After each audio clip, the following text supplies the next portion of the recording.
Welcome to Sakshi non stop news. నేను కార్తీక్ అర్వా. నేను హిమబిందు. మధ్యప్రాచ్యంలో యుద్ధం భయానక స్థాయికి చేరుకుంది. తన తండ్రి ఆయతుల్లా అలీ ఖొమైనీ మరణం తర్వాత పగ్గాలు చేపట్టిన మొజ్తబా ఖమేనీ తొలిసారిగా ప్రపంచ దేశాలను ఉద్దేశించి సంచలన ప్రకటన చేశారు.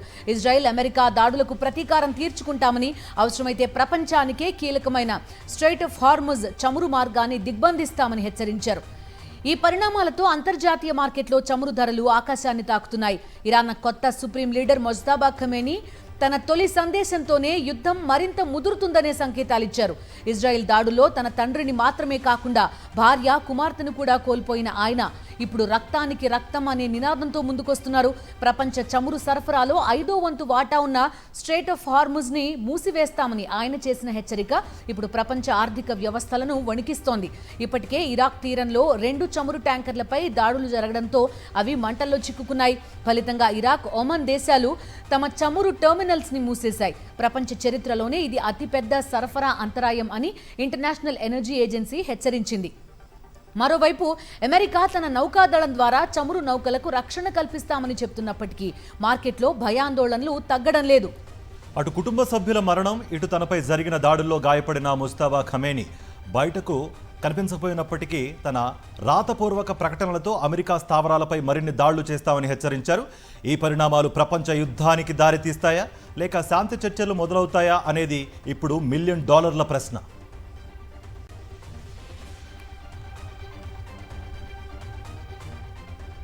బీరూట్ నగరం ఇప్పుడు మంటల్లో చిక్కుకునేలా కనిపిస్తోంది. ఇప్పటి వరకు నగరం వెలుపల దాడులు చేసిన ఇజ్రాయెల్ ఇప్పుడు తన దృష్టిని సెంట్రల్ బీరూట్ మీదకి మళ్లించింది.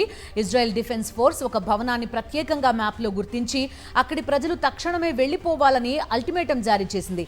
ఈ హెచ్చరిక వెలువడిన ప్రాంతం లెబనాన్ పార్లమెంట్ భవనానికి అత్యంత సమీపంలో ఉండడంతో అంతర్జాతీయంగా ఆందోళన వ్యక్తమవుతోంది. ఇది కేవలం ఒక భవనంపై దాడి మాత్రమేనా లేక లెబనాన్ రాజకీయ కేంద్రాలను దెబ్బతీసే వ్యూహమా అన్నది చర్చనీయాంశంగా మారింది. వైమానిక దాడులు జరగొచ్చనే సమాచారంతో బీరూట్ వీధులన్నీ భయానక వాతావరణంలో మునిగిపోయాయి. మహిళలు, చిన్నపిల్లలు తమ నివాసాలను వదిలి సురక్షిత ప్రాంతాలకు పరుగులు తీస్తున్నారు. అటు ఇరాన్ కొత్త సుప్రీం లీడర్ మొజ్తబా ఖమేనీ హెచ్చరికలు, ఇటు బీరూట్ నడిబొడ్డున ఇజ్రాయెల్ దాడుల సన్నాహాలు, ఇవన్నీ చూస్తుంటే మధ్య ప్రాచ్యం ఒక భారీ విధ్వంసం అంచున ఉన్నట్టుగా కనిపిస్తోంది.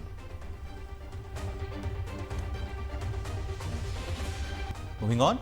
నల్ల కాల్వలో ఇచ్చిన మాట వైఎస్ఆర్సీపీ ఆవిర్భావానికి కారణమైందని, ఆ ఒక్క మాట రాష్ట్ర దిశను మార్చివేసిందని ఆ పార్టీ అధినేత వైఎస్ జగన్ తెలిపారు.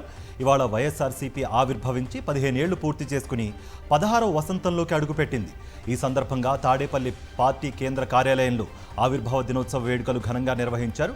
ఈ వేడుకల్లో వైఎస్ జగన్ పాల్గొని పార్టీ జెండాను ఆవిష్కరించారు. ఆవిర్భావ దినోత్సవ కార్యక్రమంలో పార్టీ నాయకులు, కార్యకర్తలు పెద్ద ఎత్తున పాల్గొన్నారు. వైఎస్ఆర్సీపీ పార్టీ కోట్లాది మంది ప్రజలదని వైఎస్ జగన్ చెప్పారు. మన పార్టీ ఈరోజు ఆవిర్భవించి 15 సంవత్సరాలు కావస్తా ఉంది. 2011 మార్చి 12వ తారీఖున పుట్టిన ఈ పార్టీ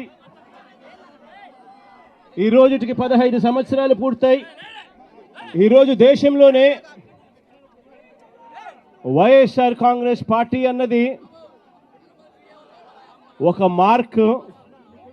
ఈరోజు దేశ రాజకీయాలలో ఈరోజు ప్రబలంగా కనిపిస్తూ ఉన్న మార్కు. 15 సంవత్సరాల కిందట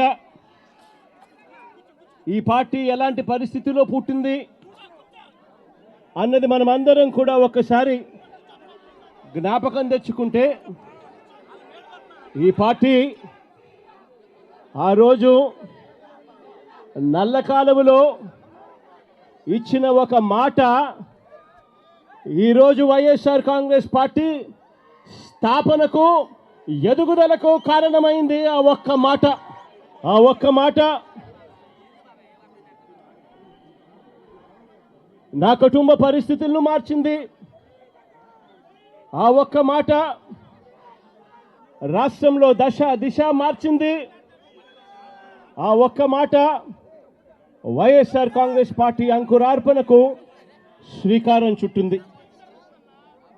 విలువలతో కూడిన రాజకీయాలు మర్చిపోయి ఉన్న పరిస్థితుల మధ్య విలువలు, విశ్వసనీయత అన్న పదాలకు అర్థం చెబుతూ వైఎస్ఆర్ కాంగ్రెస్ పార్టీ పుట్టుక ఆ తర్వాత ఎదుగుదల కొనసాగింది. ఈరోజు కూడా నేను ఒకటే చెప్తా ఉన్నాను, ఈరోజు వైఎస్ఆర్ కాంగ్రెస్ పార్టీ అన్నది ఒక్క జగన్ది కాదు. ఈరోజు వైఎస్ఆర్ కాంగ్రెస్ పార్టీ అన్నది కొన్ని కోట్ల మంది వైఎస్ఆర్సీపీ కార్యకర్తలది, అభిమానులది. వైఎస్ఆర్ని గుండెల్లో పెట్టుకొని చూసుకుంటున్న నా కుటుంబ సభ్యులది అని చెప్పి గర్వంగా చెప్తాను నేను. వైఎస్ఆర్ కాంగ్రెస్ పార్టీ విలువలకు, విశ్వసనీయతకు ఎప్పటికీ కూడా కట్టుబడి ఉంటుందని నాతో పాటు నడిచే ప్రతి కుటుంబ సభ్యుడు కూడా కాలర్ ఎగరేసుకొని అదిగో అతనే మా నాయకుడు, అదిగో అదే మా పార్టీ వైఎస్ఆర్ కాంగ్రెస్ పార్టీ అని చెప్పి గర్వంగా చెప్పుకునే విధంగానే ఈ పార్టీ ఎప్పుడూ కూడా అడుగులు వేస్తుంది అని చెప్పి మరొక్కసారి మీ అందరికీ కూడా వినమ్రంగా, వినయపూరితంగా మీ అందరి ప్రేమాభిమానాలకు మరొక్కసారి హృదయపూర్వకంగా కృతజ్ఞతలు తెలియజేసుకుంటా ఉన్నాను. ఈరోజు మరొక్కసారి రాష్ట్ర వ్యాప్తంగా ఉన్న వైఎస్ఆర్ను అభిమానించే ప్రతి గుండెకు, వైఎస్ఆర్ కాంగ్రెస్ పార్టీ ప్రతి కార్యకర్తకు, ప్రతి నాయకుడికి, రాష్ట్ర వ్యాప్తంగా ఉన్న ప్రజలందరికీ కూడా ఈ సందర్భంగా మరొక్కసారి శుభాకాంక్షలు తెలియజేసుకుంటూ సెలవు తీసుకుంటా ఉన్నాను.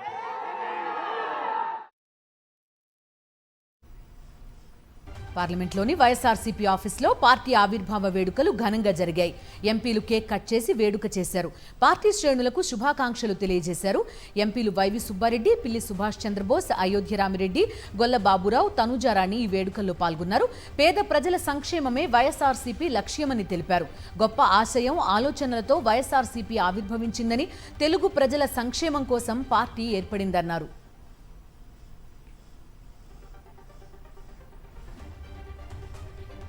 ఏపీ వ్యాప్తంగా అన్ని నియోజకవర్గాల్లో వైఎస్ఆర్సీపీ ఆవిర్భావ దినోత్సవ సంబరాలు ఆకాశమే హద్దుగా జరిగాయి.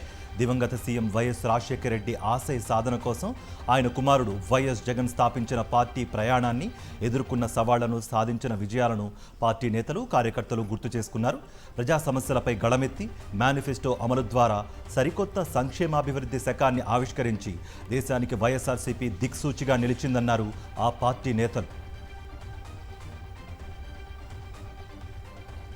శ్రీ సత్యసాయి జిల్లా పెనుకొండ నియోజకవర్గంలోని అన్ని మండల కేంద్రాల్లో వైఎస్ఆర్సీపీ ఆవిర్భావ వేడుకలు ఘనంగా నిర్వహించారు. పరిగిలో మాజీ మంత్రి ఉషా శ్రీచరణ్ ఆధ్వర్యంలో ఆవిర్భావ వేడుకలు వైభవంగా జరిగాయి. ఒక వైఎస్ జగన్ ని ఎదుర్కొనేందుకు అన్ని పార్టీలు ఏకమయ్యాయని మండిపడ్డారు. ఎవరెన్ని కుట్రలు, కుతంత్రాలు చేసినా, చంద్రబాబు ఎన్ని అబద్ధాలు చెప్పినా మళ్లీ రాబోయేది జగనన్న ప్రభుత్వమేనని ఆమె ధీమా వ్యక్తం చేశారు.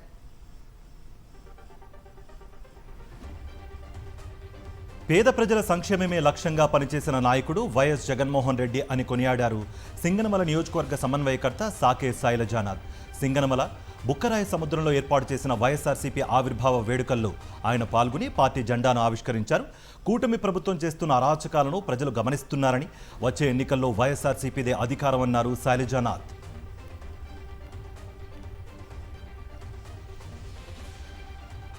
వైఎస్ఆర్సీపీ నేతలు పరిశ్రమలను అడ్డుకున్నారంటూ కొన్ని వర్గాలు దుష్ప్రచారం చేస్తున్నాయని మండిపడ్డారు. మాజీ మంత్రి గుడివాడ అమర్నాథ్ గత 2 ఏళ్లలో కూటమి ప్రభుత్వం ఎన్ని కంపెనీలను రాష్ట్రానికి తీసుకొచ్చిందో, ఎంతమందికి ఉద్యోగాలు కల్పించిందో శ్వేతపత్రం విడుదల చేయాలని ఆయన డిమాండ్ చేశారు. అసలు అదానీ డేటా సెంటర్కి బీజం వేసిందే వైఎస్ జగన్మోహన్ రెడ్డి అని గుర్తు చేశారు.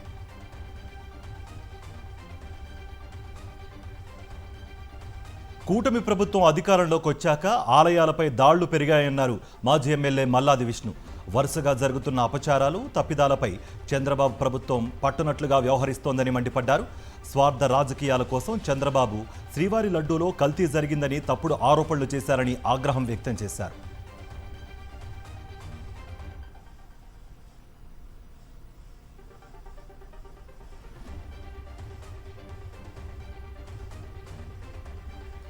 పల్నాడు జిల్లా కోటప్పకొండ త్రికోటేశ్వరునికి ముక్కిపోయిన బియ్యంతో నైవేద్యం తయారు చేయడం దారుణమని మండిపడ్డారు మాజీ ఎమ్మెల్యే గోపిరెడ్డి శ్రీనివాసరెడ్డి. నైవేద్యం తిన్న అర్చకులు కడుపు నొప్పితో బాధపడుతున్నారని తెలిపారు. భక్తులు స్వామివారి ప్రసాదం తినలేక కోతులకు పెడుతున్నారని చెప్పారు. ఆలయ అధికారులను తక్షణమే సస్పెండ్ చేయాలని డిమాండ్ చేశారు గోపిరెడ్డి శ్రీనివాసరెడ్డి.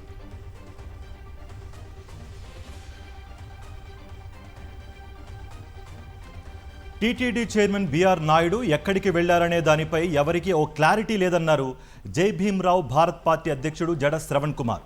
సోషల్ మీడియాలో వైరల్ అవుతున్న వీడియోల్లో ఎలాంటి వల్గారిటీ లేదని ఆయన చెప్పారని, అలాంటప్పుడు మొహం చాటేయడం దేనికని ప్రశ్నించారు. భక్తులకు మొహం చాటేయడానికి టీటీడీ చైర్మన్ పదవి ఇచ్చారా అని నిలదీశారు ఆయన. పశ్చిమ గోదావరి జిల్లా తాడేపల్లిగూడెంలో జనసేన నుంచి వైఎస్ఆర్సీపీలోకి భారీగా చేరికలు జరిగాయి. నియోజకవర్గ ఇన్ఛార్జ్ వడ్డీ రఘురాం నాయుడు ఆధ్వర్యంలో వందలాది మంది వైఎస్ఆర్సీపీలో చేరారు. పార్టీలోకి వచ్చిన మహిళలకు వడ్డీ రఘురాం నాయుడు పార్టీ కండువా కప్పి ఆహ్వానించారు. అందరూ ఒక్కటిగా కృషి చేసి క్షేత్రస్థాయి నుంచి పార్టీని బలోపేతం చేయాలని పిలుపునిచ్చారు వడ్డీ రఘురాం. ప్రతి కార్యకర్తకు పార్టీలో సముచిత స్థానం ఉంటుందని భరోసా ఇచ్చారు. తిరుపతిలో అధ్వానంగా మారిన రోడ్ల దుస్థితిపై వైఎస్ఆర్సీపీ వినూత్న రీతిలో నిరసన చేపట్టింది. భూమన అభినయ్ రెడ్డి నేతృత్వంలో గుంతలమయంగా మారిన రోడ్లలో చెట్లు నాటి వైఎస్ఆర్సీపీ నేతలు నిరసన తెలియజేశారు. గుంతల రోడ్లతో ప్రజలు తీవ్ర ఇబ్బందులు పడుతున్నారని మండిపడ్డారు. ఇప్పటికైనా పాలకులు స్పందించి రోడ్లు నిర్మించాలని కోరారు. అలాగే తిరుపతిలో గరుడ వారధిపై ద్విచక్ర వాహనాల రాకపోకలపై విధించిన ఆంక్షలు వెనక్కి తీసుకోవాలని డిమాండ్ చేశారు. సీనియర్ ఐపీఎస్ అధికారి సునీల్ నాయక్ మధ్యంతర ఉత్తర్వులను పొడిగించింది ఏపీ హైకోర్టు. అరెస్టు చేయకుండా ఇచ్చిన ఉత్తర్వులను ఈ నెల 23 వరకు పొడిగించింది. ముందస్తు బెయిల్ పిటిషన్పై విచారణ ఈ నెల 18కి వాయిదా వేసింది న్యాయస్థానం.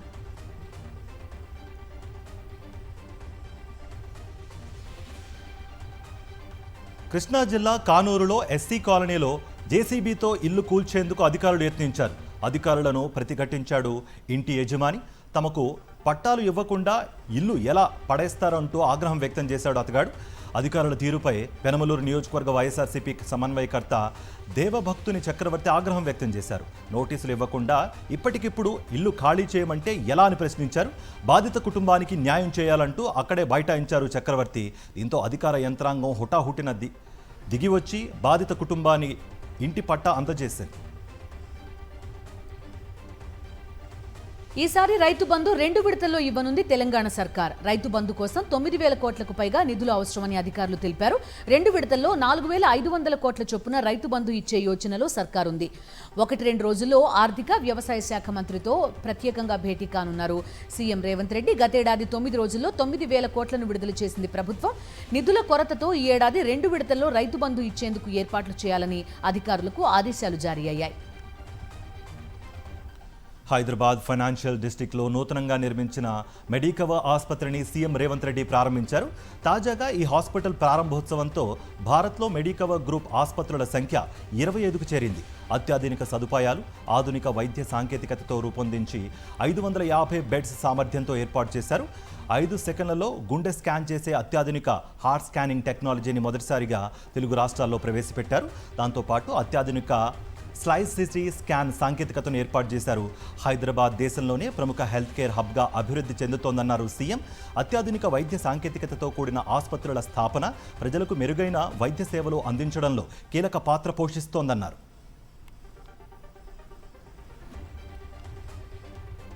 గత ప్రభుత్వ హయాంలో నిమ్స్ అభివృద్ధిలో భాగంగా ఎర్రమంజిల్లో ఇళ్లు కోల్పోయిన బాధితులకు కాంగ్రెస్ ప్రభుత్వం అండగా నిలిచిందన్నారు ఆ పార్టీ నేత విజయారెడ్డి.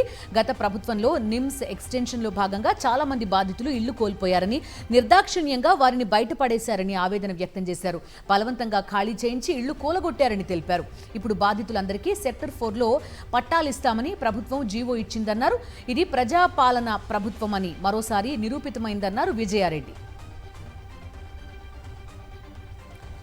రాజమండ్రి కల్తీపాల ఘటనలో మృతుల సంఖ్య 13కు చేరింది. రాజమండ్రి కిమ్స్ ఆసుపత్రిలో చికిత్స పొందుతూ బండారు వీరలక్ష్మి అనే మహిళ మృతి చెందింది.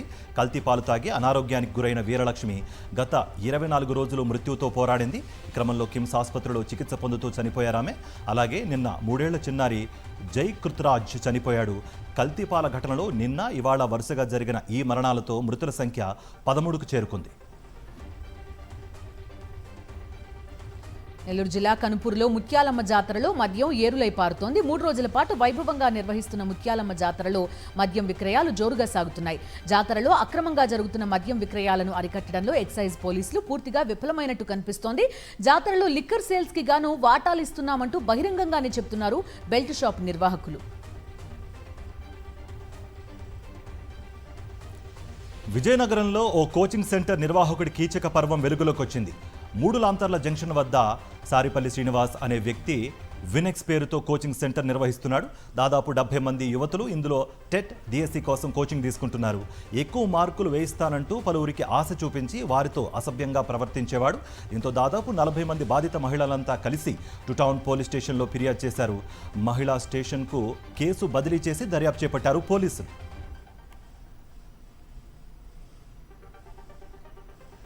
స్కూల్ బస్సు ఆలస్యంగా ఎందుకు వస్తోందని అడిగినందుకు నారాయణ స్కూల్ యాజమాన్యం విద్యార్థుల తల్లిదండ్రులపై దాడి చేసింది. ఘటన సిద్దిపేటలోని నారాయణ స్కూల్లో జరిగింది.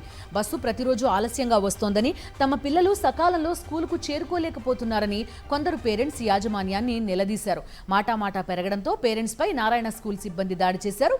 దీంతో రమణ అనే పేరెంట్తో పాటు మరొకరి చేతులకు గాయాలయ్యాయి. స్కూల్ యాజమాన్యం దౌర్జన్యాన్ని నిరసిస్తూ తల్లిదండ్రులు ఆందోళనకు దిగారు. సమాచారం అందుకున్న పోలీసులు స్కూల్ వద్దకు చేరుకుని పరిస్థితిని చక్కదిద్దారు.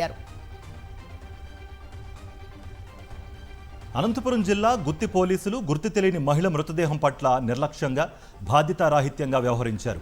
గుత్తి రైల్వే స్టేషన్ నుంచి చెట్నేపల్లికి వెళ్లే దారిలో రైల్వే వంతెన వద్ద నిన్న గుర్తు తెలియని మహిళ మృతదేహాన్ని స్థానికులు గమనించి పోలీసులకు సమాచారం అందించారు. ఆ మహిళ దుస్తులు కొంతవరకు తొలగించి ఉండడంతో లైంగిక దాడి జరిగిందేమోనన్న అనుమానాలు వ్యక్తమవుతున్నాయి.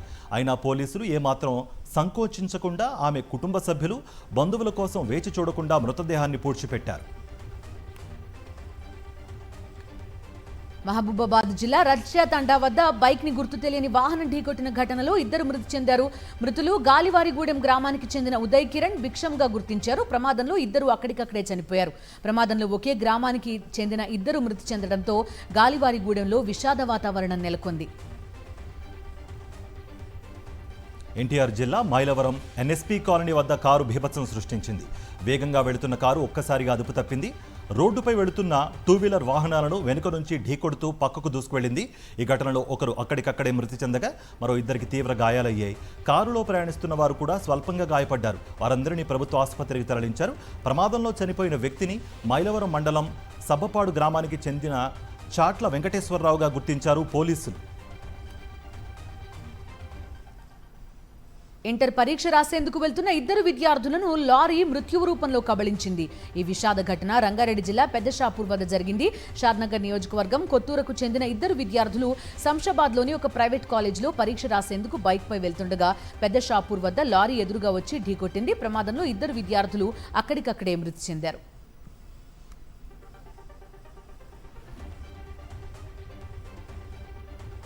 కాకినాడ జిల్లా సామర్లకోటలో దారుణం వెలుగులోకి వచ్చింది. రెండవ పెళ్లికి సిద్ధపడుతున్న భర్తను అడ్డుకున్నందుకు భార్యపై మానుషంగా దాడి చేశాడు భర్త మణికంఠ. 2021లో మణికంఠ, దేవి ప్రేమ వివాహం చేసుకున్నారు. దేవి ప్రస్తుతం కాకినాడలో ఎక్సైజ్ కానిస్టేబుల్గా పనిచేస్తుండగా మణికంఠ పెద్దాపురంలో బైక్ ఫైనాన్స్ వ్యాపారం నిర్వహిస్తున్నాడు. ఇటీవల మణికంఠ తన మేనకోడలని రెండో వివాహం చేసుకునేందుకు ప్రయత్నించగా ఈ వివాహాన్ని అడ్డుకునేందుకు కొన్ని రోజుల క్రితం దేవి యత్నించింది. దీంతో ఆమెను రోడ్డుపై పడేసి విచక్షణారహితంగా దాడి చేశాడు మణికంఠ. దీంతో గాయపడిన దేవి సర్పవరం పోలీస్ స్టేషన్లో ఫిర్యాదు చేసింది. అనంతపురం జిల్లా ఉరవకొండలో రిజ్వానా అనే మహిళ తన 2 పిల్లలతో కలిసి భర్త ఇంటి ముందు ఆందోళనకు దిగింది. బాధిత మహిళ, భర్త షాబాద్ కుటుంబ సభ్యుల మధ్య తీవ్ర వాగ్వాదం, తోపులాట జరిగాయి. షాబాద్, రిజ్వానా దంపతులు 2014లో వివాహం చేసుకున్నారు. వీరికి 2 పిల్లలు. అయితే రిజ్వానాకి తెలియకుండా షాబాద్ 2022లో మరో మహిళను వివాహం చేసుకోవడంతో పెద్దలు పంచాయతీ చేశారు. ఇటీవల కేసు విచారణకు కోర్టుకు వెళ్లిన సమయంలో ఆమె నివాసం ఉన్న ఇంటికి అత్తింటి వారు తాళాలు వేయడంతో ఇరు కుటుంబాల మధ్య ఘర్షణ జరిగింది. మేడ్చల్ జిల్లాలో భార్య వేధింపులు తట్టుకోలేక భర్త ఆత్మహత్య చేసుకున్నాడు. ఘటన నేరేడ్మెట్ పోలీస్ స్టేషన్ పరిధిలో జరిగింది. లక్ష్మీనగర్లో నివాసం ఉండే శ్రీనివాస్ ప్రైవేట్ ఉద్యోగం చేస్తూ జీవనం సాగించేవారు. 2013లో సట్టపల్లి జ్యోతిని వివాహం చేసుకున్నారు. అనంతరం భర్త ప్రోత్సాహంతో ఆమెకు ఎక్సైజ్ డిపార్ట్మెంట్లో జాబ్ వచ్చింది. ఉద్యోగం వచ్చాక భర్తని దూరం పెడుతూ శ్రీనివాస్ కుటుంబంపై వరకట్న వేధింపుల కేసు పెట్టింది. దీంతో 4 నెలలుగా భార్యకు దూరంగా ఉంటున్నాడు శ్రీనివాస్. భార్య పెట్టిన వేధింపుల వల్లే తీవ్ర మనస్తాపానికి గురై ఆత్మహత్య చేసుకున్నట్టు సూసైడ్ నోట్ రాశాడు శ్రీనివాస్. శ్రీ సత్యసాయి జిల్లా ధర్మవరంలో ఆర్టీసీ బస్సు డ్రైవర్ మహిళా కండక్టర్పై విచక్షణారహితంగా దాడి చేశారు. గొట్లూరు వద్ద గట్టిగా బస్సు హారన్ కొట్టారని డ్రైవర్పై దారుణంగా దాడి చేశారు. కొంతమంది అంత్యక్రియల కోసం మృతదేహాన్ని తీసుకువెళ్తుండగా అటుగా వస్తున్న బస్సు డ్రైవర్ హారన్ కొట్టాడు. దీంతో ఆగ్రహానికి గురైన మృతుని బంధువులు డ్రైవర్ ఖాజా హుస్సేన్పై దాడి చేశారు. అడ్డుకోబోయిన కండక్టర్ గీతాంజలిపై కూడా దురుసుగా ప్రవర్తించారు. దాడి చేసిన వారిపై కఠిన చర్యలు తీసుకోవాలని ఆర్టీసీ సిబ్బంది ఆందోళనకు దిగారు. ఇటు భూపాల్పల్లిలో చిల్లర డబ్బుల కోసం ఆర్టీసీ మహిళా కండక్టర్పై ప్రయాణికులు దాడి చేశారు. వరంగల్ 2 డిపో నుంచి భూపాల్పల్లి వస్తున్న ఆర్టీసీ బస్సులో ప్రయాణికులు టికెట్ తీసుకున్నారు. బస్సు భూపాల్పల్లికి చేరుకున్న తర్వాత ప్రయాణికులకు రావాల్సిన చిల్లర డబ్బులు ఇవ్వాలని కండక్టర్ యమునను అడిగారు. తన వద్ద చిల్లర లేదు, బస్ డిపోకు తనతో రావాలని చెప్పడంతో కోపోద్రిక్తులైన కొందరు ప్రయాణికులు ఒక్కసారిగా మహిళా కండక్టర్పై దాడి చేశారు. సికింద్రాబాద్ యశోద ఆసుపత్రిలో చోరీ కేసులో పోలీసులు దర్యాప్తు వేగవంతం చేశారు. సీసీటీవీ ఫుటేజ్ ఆధారంగా నకిలీ వైద్యురాల కోసం గాలిస్తున్నారు. ఓల్డ్ బోయిన్పల్లికి చెందిన సుధారాణి అనే మహిళ అనారోగ్యంతో యశోద ఆసుపత్రిలో చేరింది. నకిలీ వైద్యురాలు ఆప్రన్లో పేషెంట్ రూమ్లోకి వెళ్లి వారి బంధువులను బయటకు పంపించింది. పేషెంట్ స్పృహ కోల్పోయేలా చేసి ఆమె మెడలోని 10 తులాల బంగారాన్ని ఎత్తుకువెళ్లిపోయింది. అయితే వచ్చింది ఎవరో తమకు తెలియదని ఆసుపత్రి వర్గాలు చెప్పడంతో కుటుంబ సభ్యులు పోలీసులను ఆశ్రయించారు. పోలీసులు 2 బృందాలుగా ఏర్పడి నిందితురాల కోసం గాలిస్తున్నారు. ఇరాన్ ఇజ్రాయెల్ మధ్య యుద్ధంతో తెలుగు రాష్ట్రాల్లో గ్యాస్ కష్టాలు తీవ్రమవుతున్నాయి. గ్యాస్ కొరతతో హోటల్స్, హాస్టల్స్, హాస్పిటాలిటీ రంగాల్లో తీవ్ర ఇబ్బందులు ఎదురవుతున్నాయి. గ్యాస్ సరఫరా లేకపోవడంతో హాస్టళ్లలో మెన్యూ తగ్గించాయి యాజమాన్యాలు. హాస్టల్ నిర్వాహకులతో పాటు సామాన్యులు సైతం కట్టెల పొయ్యిలను ఆశ్రయిస్తున్న పరిస్థితి. గ్యాస్ కొరత ప్రభావం సిఎన్జి వాహనాలపైన భారీగా కొనసాగుతోంది. పెట్రోల్, డీజిల్ కి డిమాండ్ పెరిగింది. గ్యాస్ కొరత కారణంగా ఎలక్ట్రిక్ పరికరాలతో వంటలు చేయడం పెరిగింది. మరోవైపు కేంద్ర ప్రభుత్వం గ్యాస్ను పొదుపుగా వాడుకోవాలని సూచించింది. తెలంగాణలో గ్యాస్ కొరతపై స్పందించారు మంత్రి ఉత్తమ్ కుమార్ రెడ్డి. రాష్ట్రంలో గ్యాస్ కొరత నేపథ్యంలో రేపు చీఫ్ సెక్రటరీతో పాటు ఆయిల్ కంపెనీల యాజమాన్యాలు, సివిల్ సప్లై అధికారులతో రివ్యూ మీటింగ్ జరపనున్నట్టుగా తెలిపారు. ప్రస్తుతం మార్కెట్లో డిమాండ్కు తగ్గట్లు గ్యాస్ సిలిండర్ల సప్లై లేకపోవడంతో కొంతవరకు కమర్షియల్ సిలిండర్ల కొరత ఉన్నట్టుగా తమ దృష్టికి వచ్చిందన్నారు. దానిని అధిగమించేందుకు మీటింగ్ ఏర్పాటు చేస్తున్నామని అన్నారు.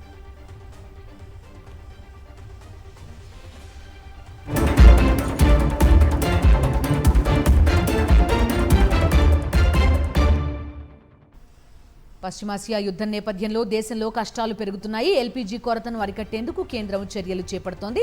ఈ క్రమంలో తాజాగా గ్యాస్ బుకింగ్ గడువును మరోసారి పెంచింది. గ్రామీణ ప్రాంతాల్లో గ్యాస్ బుకింగ్ గడువును 25 నుంచి 45 రోజులకు పెంచుతూ ఉత్తర్వులు జారీ చేసింది. నగర ప్రాంతాల్లో మాత్రం ఇది 25 రోజులుగానే ఉంది. గతంలో 21 రోజులుగా ఈ గడువును ఇటీవల కేంద్రం 25కి పెంచింది. అయితే కేంద్రం మాత్రం దేశంలో గ్యాస్ కొరత లేదంటోంది. సరిపడా ఎల్పీజీ నిల్వలు ఉన్నాయని భయాందోళన వద్దంటోంది. దేశంలో వాణిజ్య సిలిండర్ల సరఫరా లేక హోటళ్లు, రెస్టారెంట్లు, హాస్టళ్లు మూతపడనున్నాయి. ఈ సెగ ప్రధాన ఆలయాలను తాకింది. దేశంలో ప్రసిద్ధి ఆలయాల్లో నిత్యాన్నదానం, ప్రసాద వితరణ కార్యక్రమాలకు గ్యాస్ కొరత ఆటంకం కలిగిస్తోంది. అయోధ్య రామమందిరంలోని కిచెన్, రామ్ రసోయ్ మూతపడింది. దీంతో రామ జన్మభూమిలో ప్రసాదం, ఉచిత భోజన సేవలు నిలిచిపోయాయి. వంట గ్యాస్ కొరత కారణంగా కిచెన్ను తాత్కాలికంగా మూసివేస్తున్నట్లు వంటగది బయట నిర్వాహకులు నోటీసులు అంటించారు. ఇక షిరిడి సాయిబాబా ఆలయంలోనూ దాదాపుగా ఇదే పరిస్థితి. పశ్చిమాసియాలో ఉద్రిక్తతలు మొదలైన తర్వాత మొదటి షిప్ హార్ముజ్ నుంచి ముంబై కోస్ట్కు చేరుకుంది. ఇరాన్పై ఇజ్రాయెల్ దాడి తర్వాత హార్ముజ్ జలసంధిలో యుద్ధ జ్వాలలు ఎగిసిపడ్డాయి. ఆయిల్, గ్యాస్ షిప్లను ఇరాన్ అడ్డుకుంటున్న నేపథ్యంలో ఆందోళన నెలకొంది. ఈ నేపథ్యంలో ఆయిల్ షిప్ ముంబై చేరుకోవడంతో అందరూ ఊపిరి పీల్చుకున్నారు. ఇండియా షిప్లకు ఎటువంటి ఆటంకం కలగకుండా హార్ముజ్ నుంచి పంపిస్తామని ఇరాన్ గతంలోనే ప్రకటించింది.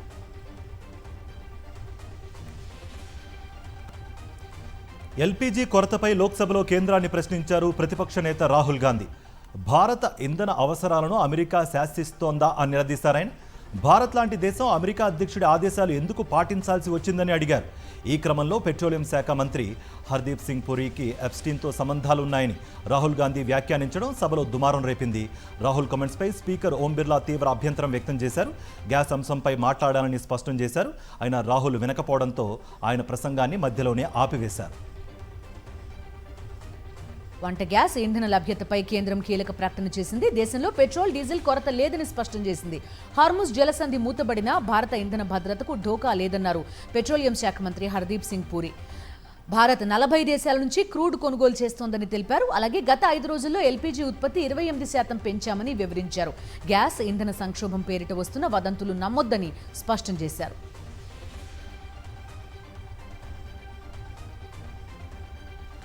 దేశంలో గ్యాస్ కష్టాలపై విపక్షాలు ఆందోళన చేపట్టాయి.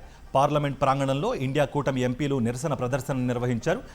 కేంద్ర వైఫల్యాన్ని ఎండగట్టారు. కాంగ్రెస్ చీఫ్ ఖర్గే, ఎంపీలు రాహుల్ గాంధీ, ప్రియాంక గాంధీ వద్రా సహా విపక్ష కూటమికి చెందిన సభ్యులు ఈ నిరసనలో పాల్గొన్నారు. మోదీ సర్కారుకు వ్యతిరేకంగా నినాదాలు చేశారు. ఎల్పీజీ కొరతపై కేంద్రాన్ని ప్రశ్నించారు. నిబంధనల ప్రకారమే సభను నడిపించేందుకు ప్రయత్నించానని, అందరికీ మాట్లాడే అవకాశం ఇచ్చానని స్పష్టం చేశారు స్పీకర్ ఓం బిర్లా. రూల్స్ ప్రకారం ఎంపీలు మాట్లాడేందుకు ఎప్పుడూ అనుమతి ఉంటుందన్నారు. విపక్షాలు ప్రవేశపెట్టిన అవిశ్వాసం వీగిపోయిన క్రమంలో తిరిగి సభాపతి స్థానంలో కూర్చున్నారు ఓం బిర్లా. సభనుద్దేశించి మాట్లాడారు. సభలో ఎవరికీ ప్రత్యేక వెసులుబాట్లు ఉండవని, ప్రధాని, మంత్రులు కూడా ఏదైనా ప్రకటన చేయడానికి ముందు నోటీసులు ఇవ్వాల్సిందేనని తెలిపారు. మైక్రోఫోన్లో ఆన్ లేక ఆఫ్ చేయడానికి స్పీకర్ వద్ద ఎలాంటి బటన్ ఉండదన్నారు ఓం బిర్లా. భారత air chief marshal A P Singh MiG-29లో చక్కర్లు కొట్టారు. MiG-29 యూపీసీ మల్టీ రోల్ ఎయిర్ క్రాఫ్ట్లో ప్రయాణించారు ఆయన. భారత్ ఫ్రంట్ లైన్ ఫైటర్ బేస్ను సందర్శించారు air chief A P Singh. Western air కమాండ్లో ఆపరేషనల్ ప్రిపేర్డ్నెస్ను పర్యవేక్షించారు.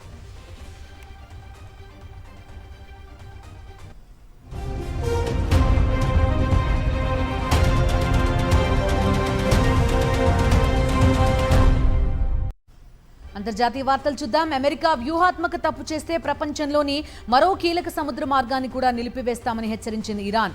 ఇప్పటికే హార్ముజ్ జలసంధి దాదాపు మూసుకుపోయిన పరిస్థితుల్లో ఇప్పుడు బాబ్ ఎల్ మందెబ్ జలసంధి కూడా ప్రమాదంలో పడే అవకాశం ఉందని ఇరాన్ సీనియర్ సైనిక అధికారి హెచ్చరించారు. ఇలా జరిగితే ప్రపంచ ఇంధన సరఫరాపై భారీ ప్రభావం పడే అవకాశం ఉంది.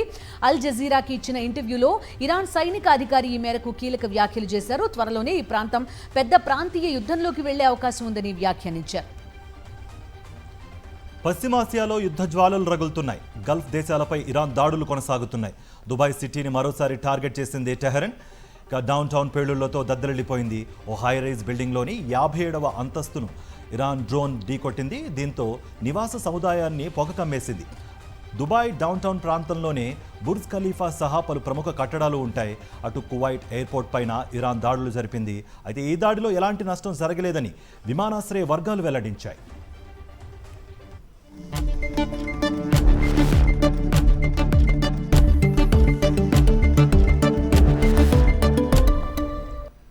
Coming to business updates. దేశీయ స్టాక్ మార్కెట్లు కుప్పకూలిపోయాయి. మరోసారి సూచీలు తీవ్ర అమ్మకాల ఒత్తిడి ఎదుర్కొన్నాయి.